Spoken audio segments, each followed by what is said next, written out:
On va revenir un petit peu sur la crise sanitaire. Oui. Toi qui t'occupes justement beaucoup de démunis, de SDF, etc.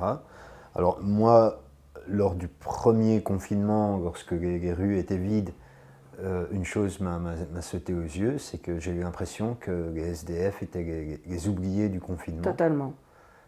Quel regard tu portes sur, globalement, la gestion de cette crise sanitaire à un niveau fédéral, à un niveau local, et sur la question des SDF? Donc il y a 3 questions en une.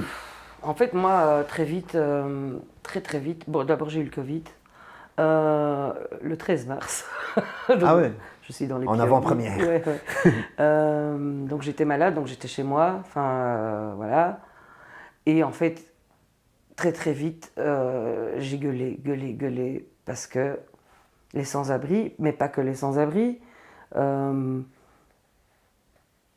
les sans-revenus, et pas que les sans-revenus, les associations de première ligne, il n'y avait rien pour eux, rien. Et même pire que ça, on nous interdisait de faire De les aider. des soupes populaires, on ne pouvait pas aller dans les métros, on ne pouvait pas aller au-dessus des métros, on ne pouvait pas distribuer de la bouffe. Doucheflux a dû virer tous ses bénévoles parce qu'il voulait limiter les risques pour tout le monde, tu vois.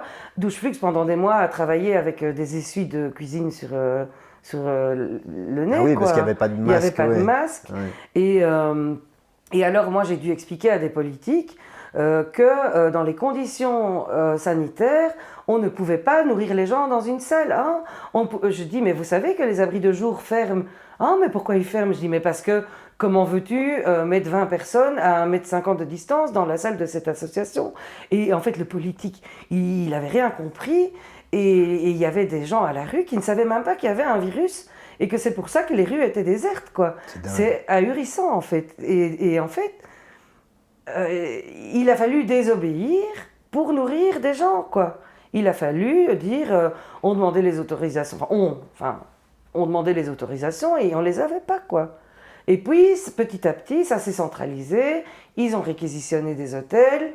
Ils ont hébergé pas mal de gens. Il y en a encore qui sont dans les hôtels jusqu'à fin juin. Ça s'est assez bien géré, assez bien passé. Il y a des bâtiments qui ont été ouverts. On a géré des associations. Avec moins de gens, ont décuplé leur charge de travail parce qu'il y a des choses qui ont été. Des associations d'accueil se sont retrouvées à coordonner un étage dans un hôtel ou des choses comme ça, quoi. Okay. Donc, et le politique dit aujourd'hui, il est hors de question que de remballer ces gens à la rue après. Mais en attendant, moi, j'y crois pas une seule seconde parce qu'il n'y a rien qui se fait pour que ces gens ne retombent pas à la rue après, en fait. Il n'y a pas de bâtiment qui se construit, qui s'aménage, enfin, en tout cas, à ma connaissance.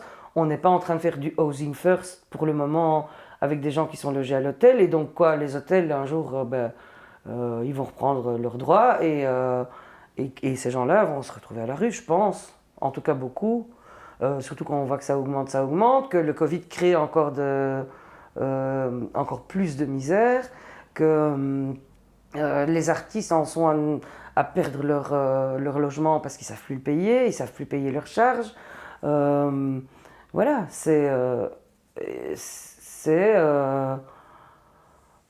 on savait que le Covid arrivait, on savait que ce serait impossible à gérer et pourtant on a tout laissé comme ça dans l'impro, quoi. On a laissé les gens, les premières lignes, comme dans les hôpitaux en fait. Démerdez-vous. On sait très bien qu'on court à la catastrophe dans les hôpitaux. Les blouses blanches mènent des combats depuis des années. Eh ben, on verra bien quand ça arrivera, quoi. Ben, c'est arrivé en fait. Les douches flux, l'îlot et tous ces trucs-là, ben, démerdez-vous, quoi. Faites comme vous pouvez, mais attention à 1,50 m de distance avec un masque qu'on ne vous donne pas et des moyens que vous n'aurez pas. Voilà. C'est ça qui s'est passé. Et à un niveau local? Ici, à la Louvière, oui.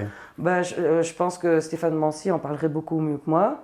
Je sais qu'ils ont manqué de tout aussi et que assez vite ça s'est organisé, centralisé aussi au niveau d'un centre sportif, je pense. Et voilà. Mais je sais aussi qu'il manque de lits et qu'il ne les aura pas. Voilà.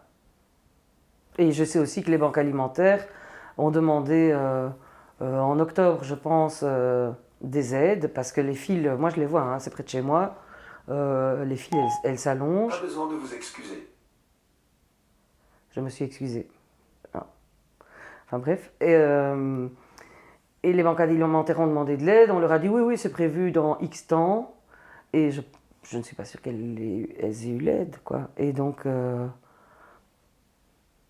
en fait, il y a des gens qui ne comptent pas, quoi.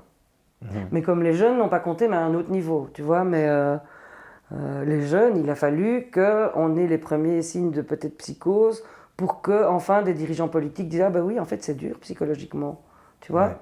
Ouais.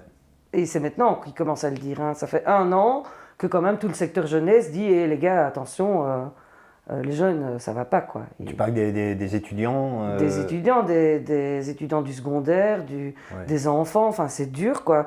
En plus, tout le monde ne vit pas dans une maison avec jardin et avec plusieurs pièces, quoi. Et C'est donc, ça.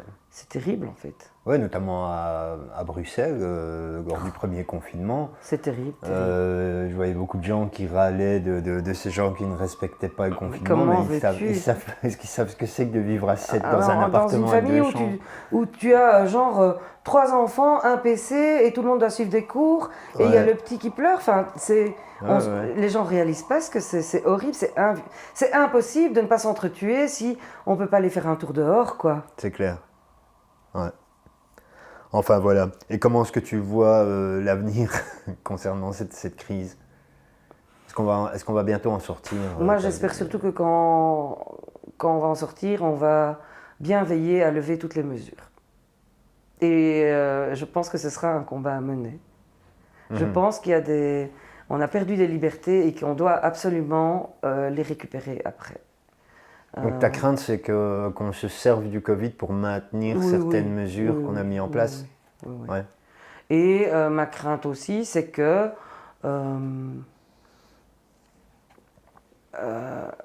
les gens... Parce que tu vois, quand tu es pendant 1 an privé de revenus ou privé d'une partie de tes revenus, mais donc, en fait, tu accumules des problèmes financiers.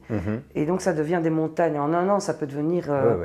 Et j'ai peur aussi qu'on n'aide pas les gens à reconstruire ça fondamentalement, tu vois, qu'on leur donne tu vois, ou qu'on ne lève pas leurs dettes. Je ne sais pas comment il faut faire, mais quand Electrabel te tombe sur la gueule avec 1 an de facture, voilà, c'est très très lourd, quoi. Et donc, les artistes, mais pas que les artistes, hein, plein de gens qui ont été mis au chômage technique, qui s'en sortaient déjà difficilement, parce qu'il y a plein de gens qui ne s'en sortent pas avec un salaire, vont avoir des problèmes lourds, en fait, à gérer. Et il faudra les aider à les gérer. Ouais. Voilà. Donc le gros de la crise risque d'être encore... À fond, mais oui. À venir, quoi. D'autant qu'on n'est pas sûr. Après, nous, on est là, on est jeunes et on est gain d'ailleurs, et donc on se dit évidemment qu'on va aller encombrer les cafés dès qu'on pourra, mais je ne suis pas sûre de ça. Je ne suis pas sûre que les gens vont très vite retourner au théâtre, au café, au resto, tu vois. D'autant que un café, non, mais un théâtre ou une salle de spectacle ou un cinéma, il doit faire sa pub. Les cinémas, ils veulent bien ouvrir, mais il n'y a pas de films qui sont sortis, par exemple. Enfin, tu vois. Et donc, c'est toute une reconstruction qui ne se fera pas du jour au lendemain. Youpi, il n'y a plus de Covid. Et vraiment, il faudra s'attaquer à ça sur le fond, quoi. Ok. Quand on parle parfois de dictature sanitaire, c'est pas un peu excessif ? Il y a des choses qui sont totalement excessives dans les mesures. Il y a des choses qui sont totalement excessives dans l'application des mesures, la manière dont on essaye de les faire respecter. Tu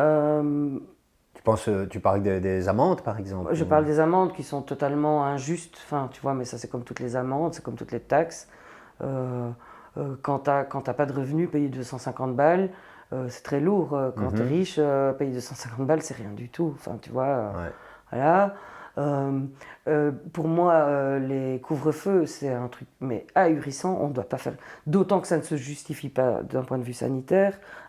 Peut-être que ça se justifie parce que ça donne moins de boulot à la police. Ça, j'en sais rien. Mais en tout cas, la raison n'est pas sanitaire. Voilà, il y a des choses. Il y a des choses qui sont excessives, il y a des choses qui sont de toute façon toujours incohérentes et mal expliquées. Oui. Ouais. Il y a des choses qui sont très significatives. En Espagne, on a ouvert d'abord les magasins locaux avant les grands magasins. Je veux dire, tout ça, ce sont des choix qui n'ont rien d'innocent, en fait. Pourquoi on a laissé l'école Reut et les Delhaize ouverts, quoi, et pas l'épicerie du coin? Ça, c'est un choix politique, tu vois. Qui ont fait jackpot avec le Covid. Bien sûr. Et donc, pourquoi les GAFAM, tous ceux qui travaillent dans les GAFAM se sont enrichis comme jamais pendant le Covid, tu vois, alors qu'on aurait pu aussi faire bénéficier les gens des logiciels libres. Enfin, tu vois, voilà. Il y a des choix qui sont éminemment politiques, même si ce n'est pas toujours conscient. Et je pense que c'est une belle occasion de le relever. Après, moi, je ne pense pas qu'on puisse dire le totalitarisme du Covid. Oui, le virus est totalitaire, mais ça, c'est la faute à personne, quoi. Ouais, Voilà. ouais. Ok. Après, quand, par exemple, aussi qu'on promette des moyens aux infirmières au premier confinement et qu'elles les attendent toujours au début du troisième, enfin, il y a quand même quelque chose de l'ordre de l'irrespect total qu'il faudra aussi relever. Voilà. Il y aura beaucoup de leçons à tirer, je pense. Oui, c'est clair. Ouais. Ben, déjà, pour un pays comme la Belgique, mais après, on n'est pas les seuls. Moi, quand je vois ce qu'il y a en France, je me dis qu'on n'est quand même pas les... Apparemment, c'est bien le bordel là-bas, mais bon, c'est beaucoup plus grand, donc d'une région à l'autre et tout. Parce que couvre-feu à 18h, je veux dire, nous, on a quand même laissé respirer un petit peu. Mais non, mais on peut se dire quand même que dans des pays développés comme les nôtres, on est quand même en droit de se demander est-ce qu'on a réagi? Parce que bon, la grosse question, c'était la capacité des hôpitaux. Qu'est-ce qu'on a fait depuis un an par rapport à ça? Alors, il paraît qu'il y a des décisions d'investissement qui ont été prises. C'est possible, hein, mais dans l'urgence. Regarde, moi j'ai une copine qui est directrice d'école, elle n'a toujours pas de masque, quoi. Enfin, si, elle en a parce qu'elle les achète. Elle les achète, oui. Mais tu vois, c'est quand même ahurissant, quoi. Ouais. Enfin voilà, c'est ouf, quoi. Ouais, c'est dingue.